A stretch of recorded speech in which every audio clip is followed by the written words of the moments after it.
Cyberpunk Edgerunners is about the tragedy of carrying other people's dreams before you even get the chance to figure out what your own dreams are.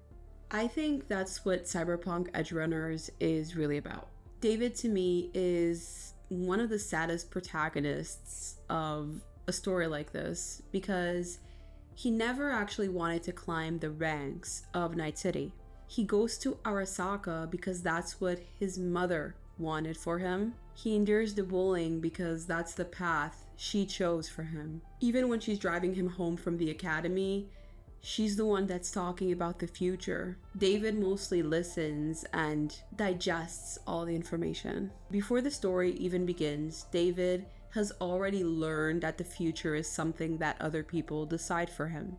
And ultimately, I think he spent his entire life trying to become somebody for somebody else. For his mother, for Maine, and of course, for Lucy as well.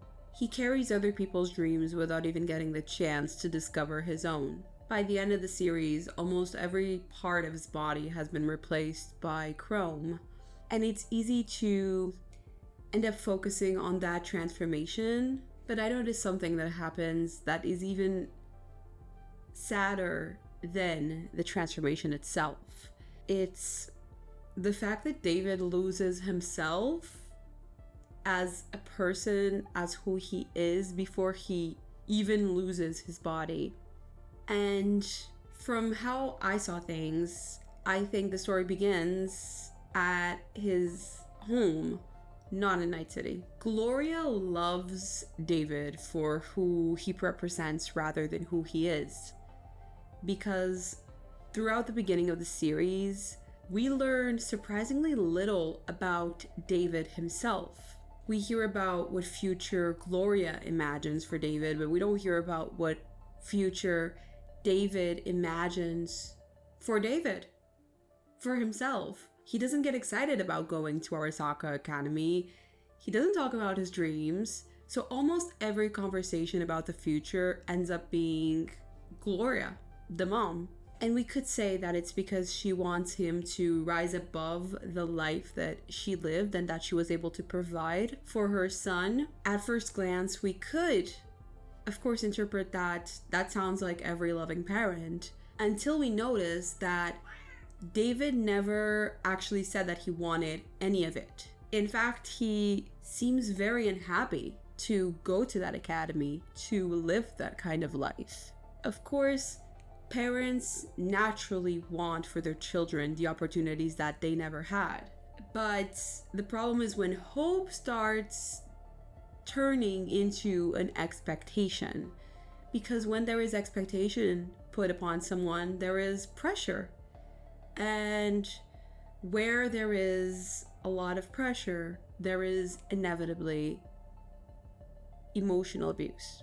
Psychologically, this can interfere with something that in developmental psychology is believed to be one of the most important tasks of adolescence, because adolescence is the stage where we begin to form our own identity. It's when every human gradually begins to figure out who they are, what they believe in, what they want, what they hope for, what they dream about, what kind of life that they genuinely want to build. And this is a process that requires personal exploration. It can't just be decided based on what other people tell the person.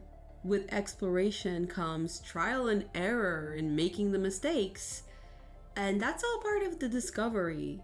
But as you can see, David doesn't really get that opportunity. The fact that Gloria decides David's future for him, even if covertly, doesn't mean necessarily that Gloria is an evil parent, but she is misguided.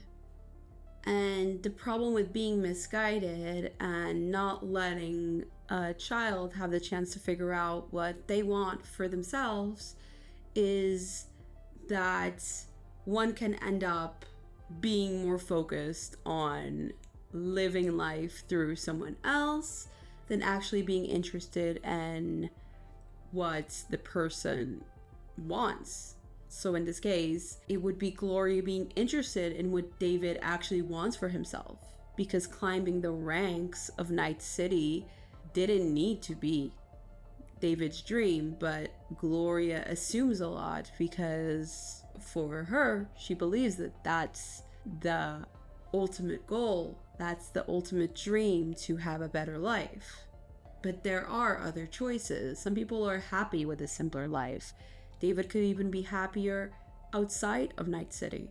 So I don't think that Gloria is the selfless mother, because whether we like to hear this or not, David is not loved for who he is. Gloria does not love David for who he is, because he didn't even get a chance to become who he is. So if he doesn't really have a personal identity that was self-built, how can someone love the person for who they are if they themselves do not know who they are?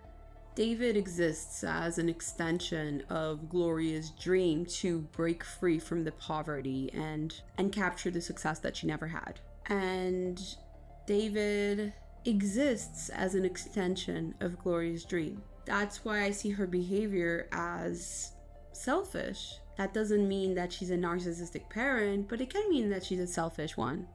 And not every selfish person is a bad person. There is nuance to it. There needs to be some self-awareness in the behaviors that we choose to have, because ultimately our behaviors and the things we do and the things we say are our own choice. And we need to make sure that those don't affect negatively the people that we love most. You could say that Gloria's intentions were good, but does that really matter if the outcome is the same? Because the outcome is that David does not get a chance to become himself, which brings us to the concept of identity foreclosure. Identity foreclosure happens when someone commits to an identity before they have actually explored who they are. Usually it's because parents, culture, religion, or even authority figures have already decided who they are supposed to become. And that's David. Long before he met the crew or modified his body, he was already living a life that was scripted by someone else. That's why I think that Cyberpunk Edgerunners is a story about identity, not really ambition. When Gloria is alive, David is chasing her dream, and when Gloria passes away, David starts to chase the version of himself that would have made Gloria proud. And around that same time, he meets Maine. Maine becomes this larger than life figure, someone who lives outside of the system and is respected and also reached the top in his own way. And David immediately gravitates towards him because for the first time he sees a roadmap of someone that made it on their own terms without having to be pushed around all the time like he was in Arasaka Academy. And Maine gives David's existing psychological obsession a physical direction of how he is going to achieve that dream that might not have been his own, but becomes his own because that's what Gloria wanted from him. So Gloria builds that psychological foundation of the dream, and then Maine provides the blueprint. And I do believe that if David had grown up without carrying the pressure that he did, then Maine would not have been such a huge influence on David the way that he ended up being. He would have simply met an interesting guy, which Maine was. But instead, he meets someone who appears to have all the answers because somehow he can teach him how to become somebody in that world. And David desperately needs somebody to tell him who to be because nobody ever encouraged him to figure that out by himself. And you can even see this in the decision that changes the entire story and directs everything into what actually ends up happening. After Gloria dies, David finds the Sandviston that Gloria had stolen to resell in the black market. But David doesn't know that. And so he finds himself in a bit of a conundrum because he is told to just sell that piece of chrome and go on with his life. And from a practical point of view, it makes sense because if he sells it, he gets money, and he does need money. So that would make sense. However, he is also told that the Sandvisten is a dangerous military-grade cyberware that, if implanted into his own spine, would very likely have terrible outcomes for him. But he decides to go ahead with it anyway because he is so obsessed with achieving that ultimate dream. So when David decides to get that military-grade chrome implanted, he is choosing purpose.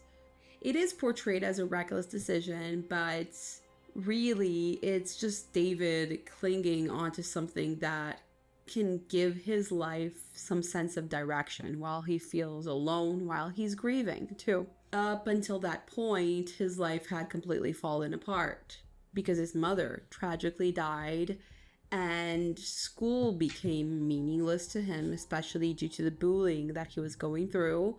And that chrome gives him a new path and a new challenge, something to really focus on. And psychologically, that actually makes a lot of sense. Research on self-determination theory suggests that humans have 3 basic needs: autonomy, competence, and relatedness. And David's decision basically touches on the autonomy because it's the feeling that your life belongs to you and that your decisions are your own. And before he implanted the chrome, he had very little of that. His future had always been decided by someone else. And another thing that's important to mention is that the chrome actually has a feature where it slows the world down, so he experiences things in slow motion for a few seconds. And this is important for him because for a few seconds, David is finally in control, or can feel in control, where he can control the pace and decide what he can do, because he can slow the world down around him and feel like he is more present and autonomous. When he gets the feeling that the world slows down around him, for a few seconds, nobody interrupts him or tells him where to go. And he gets the feeling that he's finally moving faster than everybody else's expectations. And for someone that spent his entire childhood adapting to what other people want from him, that's an incredibly seductive option. Except that the freedom only lasts for a moment, and as soon as the world speeds up again, he goes right back to living for everybody else. People who grow up under a lot of parental pressure often mistake achievement for freedom. They think, if I could just accomplish enough, if I could just become successful enough, if I could make everyone proud, then I could finally be free. But the problem is that the finish line keeps moving. Because when we are living to meet other people's expectations, there's always another person to impress, there's always another standard to reach, and you never really get a moment to set your own standards because you're so externally focused.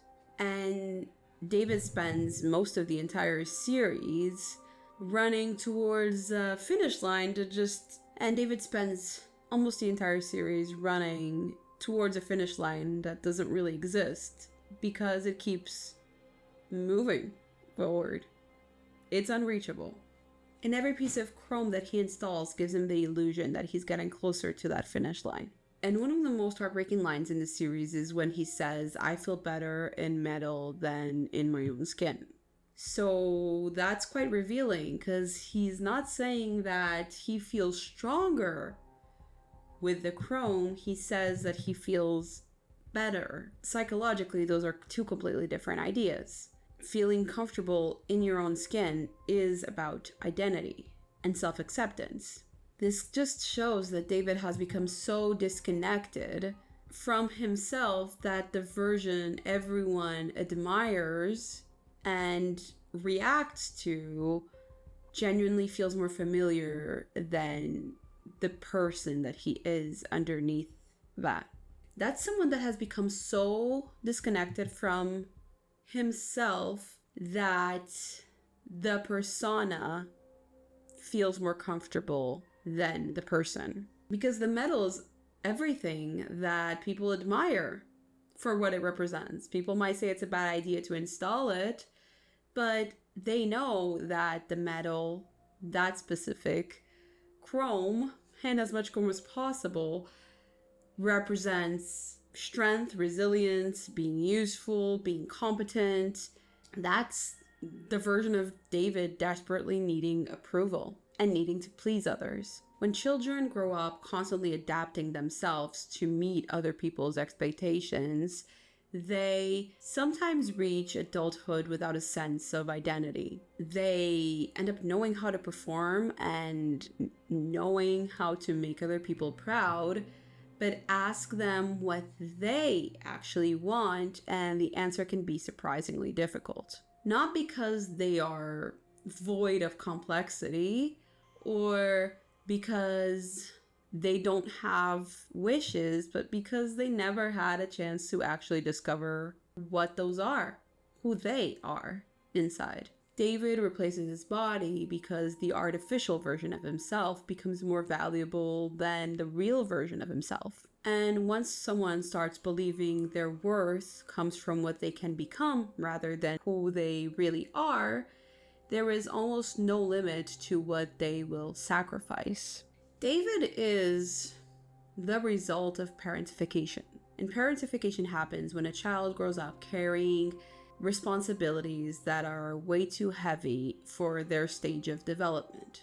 That can mean looking after a parent, becoming the emotional rock of the family, or even just believing that you are responsible for everyone else's well-being.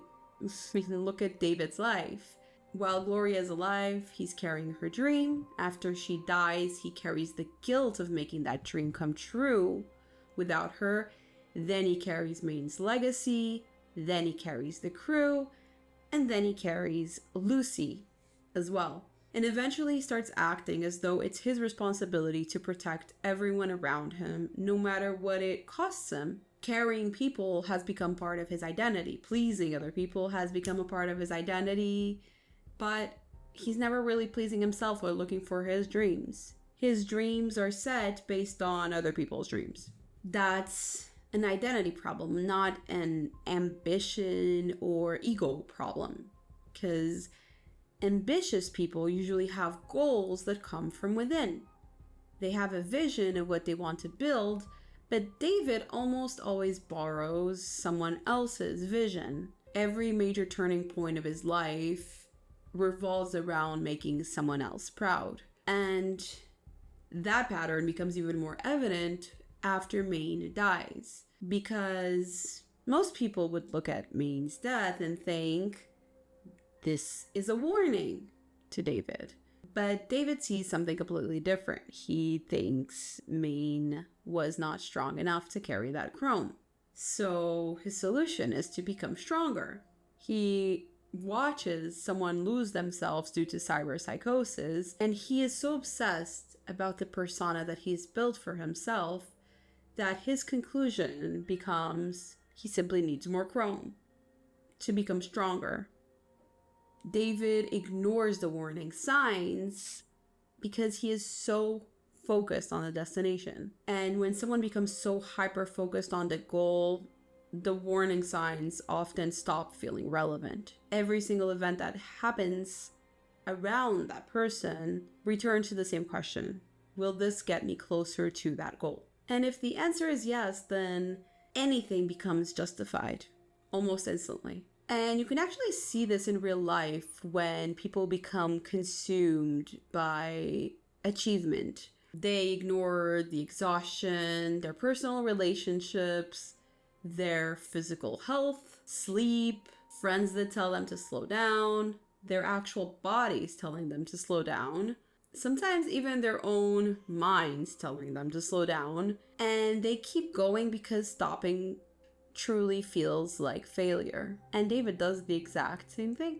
Except his body isn't being replaced by being overworked. It's just being replaced piece by piece from bone to metal. David's addiction is to be useful.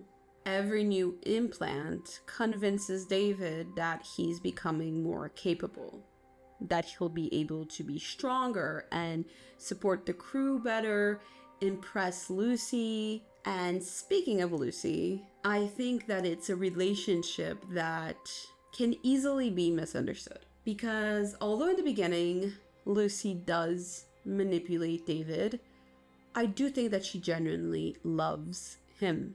In the beginning, sure, she is fascinated by him, especially because of the chrome he is carrying.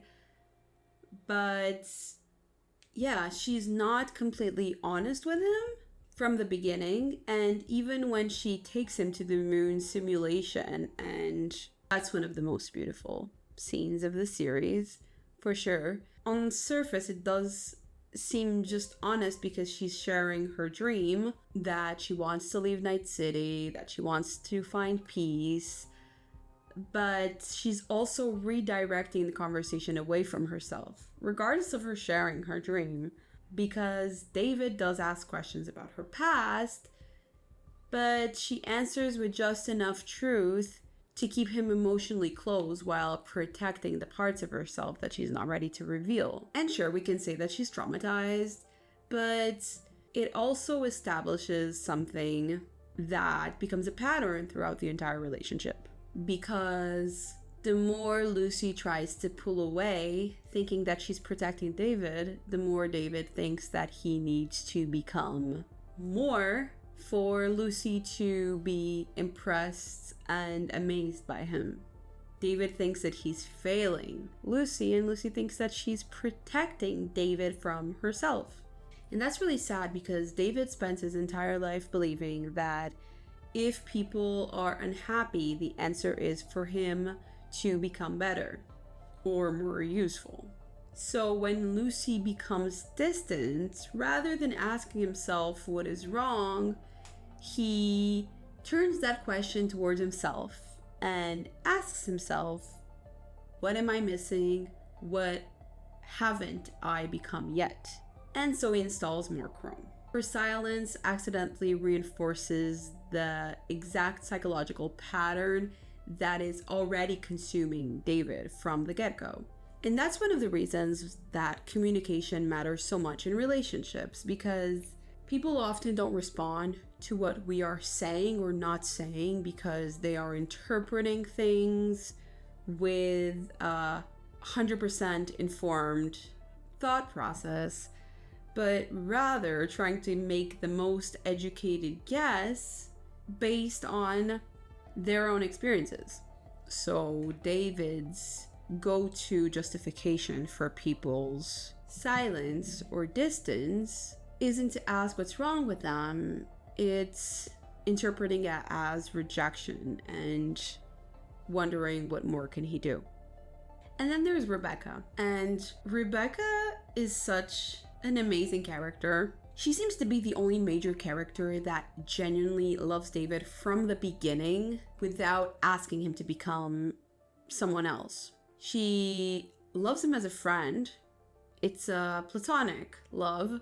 And she seems focused to just wanting David to be okay.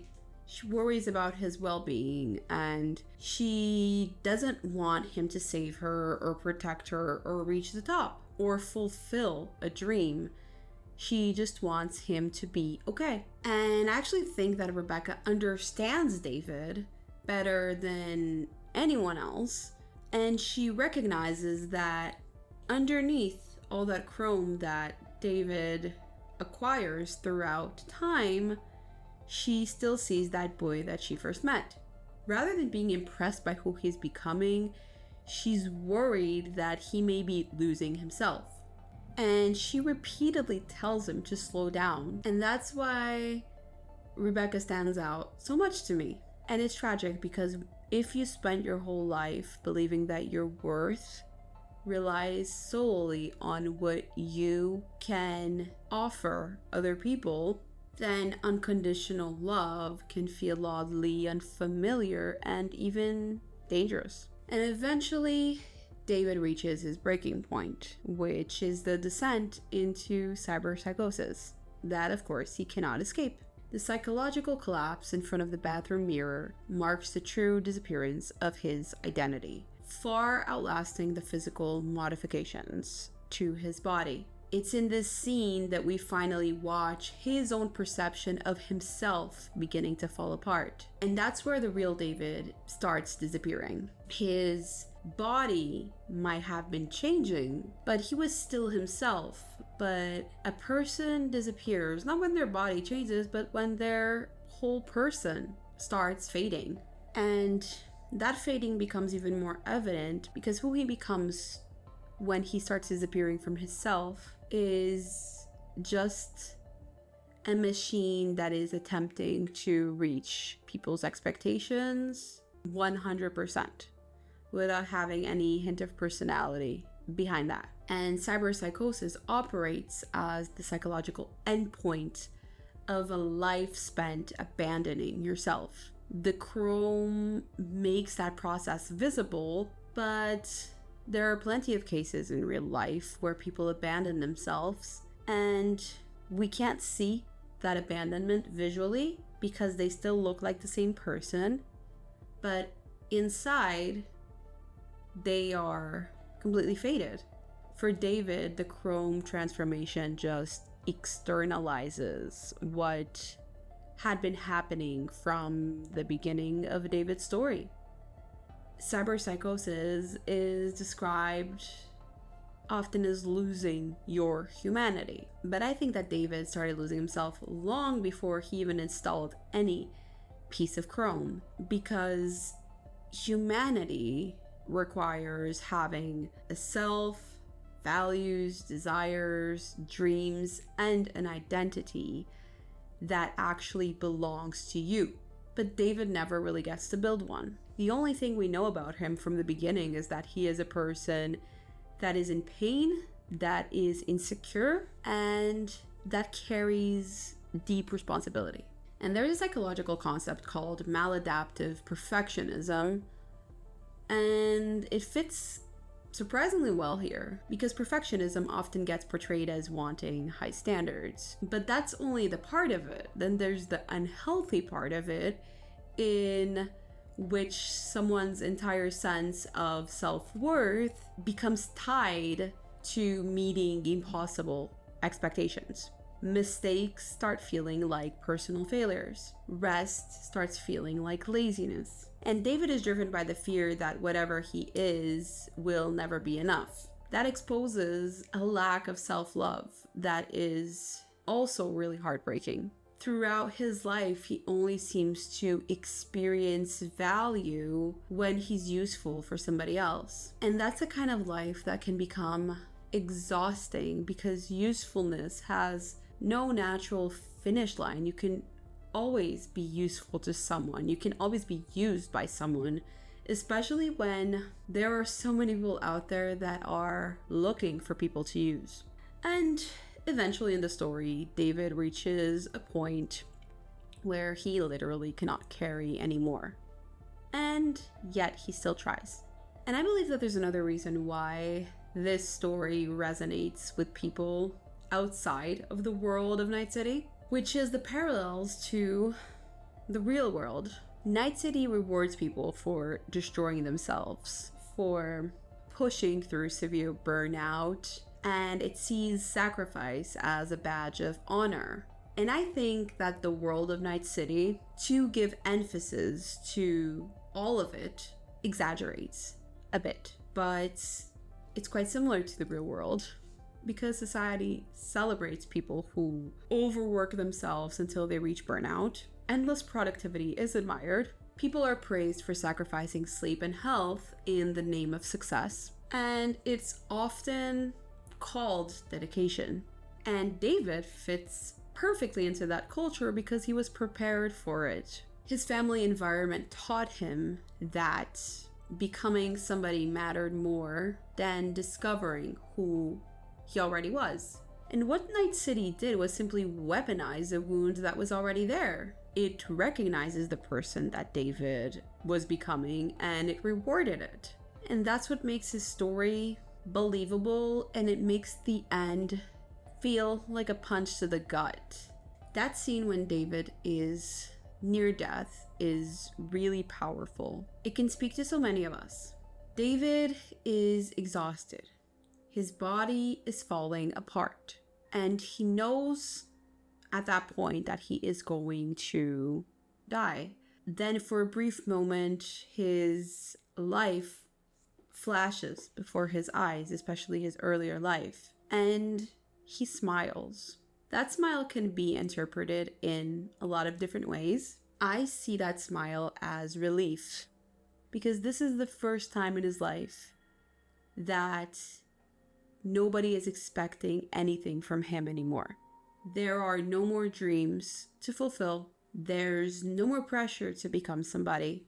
No expectations to carry. No impossible standards waiting around the corner. There's just silence and the end, the finish line, closing up on him. And that's really devastating, because it suggests that the first time that David is truly free is in the moment that he is going to die. Everyone places hopes on him through his entire life. Gloria wants him to reach Arasaka. Maine believes that he can carry on the crew. Lucy needs him to survive long enough for her dream to mean something. And everyone else just constantly tells him that he's special, especially after he installed the Chrome. And I think that's a really cruel idea, because being told that you're special is always seen as a compliment, but it's not always a compliment. It can just become another expectation, another burden. Everything just depends on what comes after that. Because if somebody tells a child, you're special, so whatever life you choose, I know that you will be able to build a meaningful life. That's trust and love. But if someone says, you're special, so you have to become something extraordinary, that can become incredibly heavy to carry.